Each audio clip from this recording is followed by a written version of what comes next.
Buongiorno cari amici e benvenuti anche oggi nel canale vostro Maretto Veneziano. Oggi parleremo dei primi viaggi astrali o dei viaggi astrali che le persone fanno. Ma prima di iniziare questa micropillola, il vostro Maretto vi vuole chiedere di iscrivervi al canale YouTube di Degan, al canale del vostro Maretto Veneziano. Se vi scappa anche un super like, il Marietto non lo rifiuta mai. Eventualmente, se avete tempo e voglia di scaricare nei nostri gruppi social, in Face, i vari circuiti che il Degana Mariziano donano, oppure di venire nei nostri gruppi Telegram, i link sono sotto qui in descrizione, o anche nel nostro sito ilcapitano.altavista.org, dove ci sono 20 ebook con le varie spiegazioni dei circuiti radionici e quadranti radiostesici gratuiti. Ci sono anche 4 ebook di, come si dice, chiriologia, lettura della mano, basic chiaramente. In più chiaramente se è la prima volta che vedi questo video abbiamo ho fatto, diciamo così, più di 1250 pillole in un anno e qualche mese, in cui c'è una sezione anche dedicata alla radionica radiestesia basic, una sessantina, semplicissime da imparare. In più nel sito capitano.altavista.org abbiamo una sezione, uno shop dove si possono acquistare tranquillamente dei servizi e dei ebook molto importanti a pagamento chiaramente. Bene, parliamo un po' dell'astrale, no? Questo nome che è un po' abusato, usato, abusato, insomma, se ne sente in giro di tutti i colori a destra e a sinistra.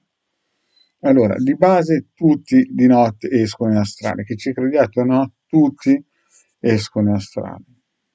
Io come prima esperienza che mi ricordo, da piccolino, che mi ricordo in modo cosciente, da piccolino a un certo punto mi sveglio, devo andare a fare la pipì, mi scappava la pipì, esco dal letto, guardo e c'era un bambino che dormiva e dicevo, che strano, c'è un bambino qui che dorme e io non me ne sono neanche accorto, ma sarà un mio amichetto che non so neanche chi è, però lo guardavo e mi sembrava di riconoscerlo, però vado verso la porta per andare in bagno e non riuscivo a aprire la porta. Alla fine gridavo ai miei genitori adottivi di aprirmi la porta, loro non sentivano. Alla fine Marietto, a fianco alla porta, si è fatto la pipì lì, no? Il problema è che quando sono ritornato a letto ero bagnato, no? Mi sono ricongiunto con questo bambino e quando ho aperto gli occhi, dicevo, ma dove è finito questo bambino qua? Questa è stata un po' la mia prima esperienza cosciente che mi ricordo bene in astratto. Poi sempre in quella vicissitudine sentivo questi ronzii come si dice, mosche, api, zanzare, chiamate come voi, mi staccavo dal corpo e a mano andavo sempre davanti a questa porta che non riuscivo a aprire, poi un bel giorno, una bella notte, si può dire, è passato un signore che mi ha detto, ma cosa fai qui bambino? Questo è un mondo pericoloso. E il marietto non poteva altro che dire, ma questo è il mio mondo. E quindi questo signore che diceva che a quel paese dove abitavo io c'era gente cattiva, pericolosa, mi ha incominciato a portare in giro per la città vicina, mi ha portato dentro la casa dei sogni, no? Questa casa dei sogni dove era tutto luminoso, io pensavo di essere arrivato in paradiso. Poi è chiaro che in guerra ogni buco è trincea. E diciamo che quando si va in guerra bisogna rendersi conto che in astrale si fa fare molto, soprattutto se i bambini piccoli hanno i denti. Quando i bambini piccoli hanno i denti ed escono in astrale bisogna stare attenti perché molte volte possono confondere una mela con un cuore. E voi capirete quando un bambino piccolo che non ha coscienza e gli dicono che la mela è un cuore, poi alcuni si beccano gli infarti e alcuni, oltre gli infarti, lasciano e decollano questo piano. Quindi diciamo che ci sono dei gruppi misterici che in guerra, visto che ogni buco è trincea, usano anche questi bambini per fare delle azioni di difesa, chiaramente, sempre di difesa, e gli spiegano che ogni volta che danno un morso alla mela vincono un lecca-lecca e quindi capita spesso che dei bambini senza rendersene conto vanno a prendersi il lecca-lecca e qualcuno di cattivo, chiaramente perché il karma lo permette, lascia questo piano dimensionale. Poi strada facendo, il vostro marietto, come vi ho detto, è andato in Siberia verso i 6 anni, gli ha fatto vedere cosa c'è sotto la Siberia, no? Ma chiaramente lo prendeva come un gioco.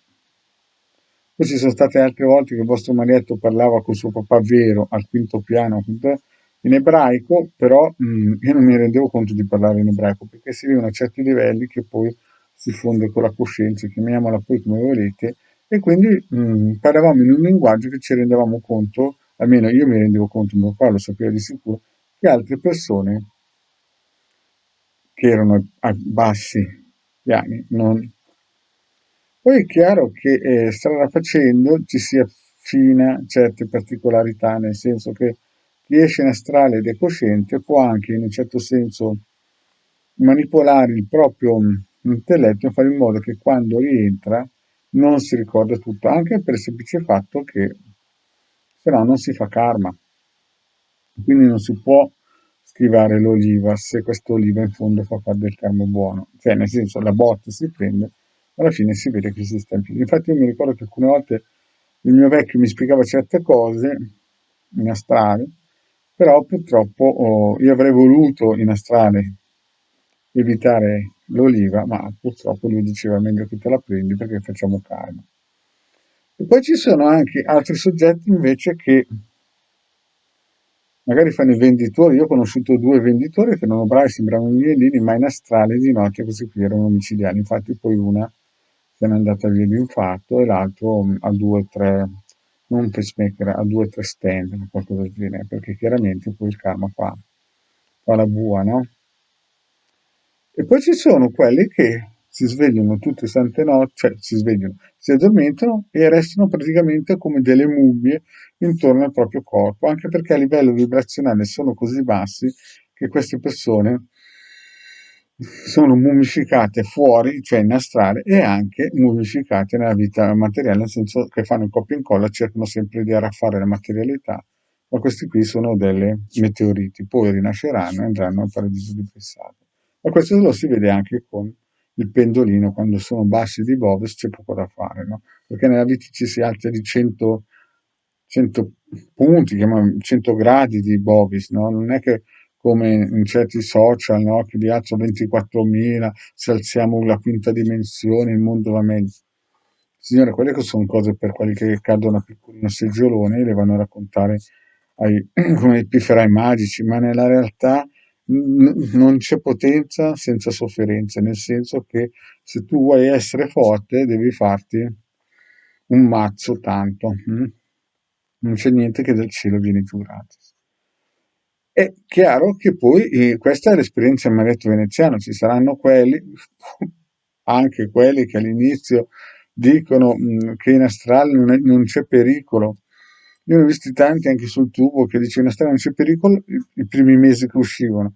Dopo quando hanno capito cosa vuol dire aprire certe porte e vedere certe cose, hanno incominciato a fare retromarcia. Il problema è che quando si aprono certe porte e non si ha l'autorità spirituale di potersi imporre, dopo si diventa pazzi. Infatti mi raccontava un mio caro amico 10 anni fa che conosceva un bravissimo tipo che usciva in astrale, poi un giorno è andato a mettere il naso dove non doveva in una riunione di misterici, lui pensava che questi non l'avessero visto, dopo qualche mese è impazzito, ha chiuso un negozio, è diventato matto, roba del genere, perché questi l'avevano visto e erano andati a spiegare che non si fa i furbi in certe riunioni.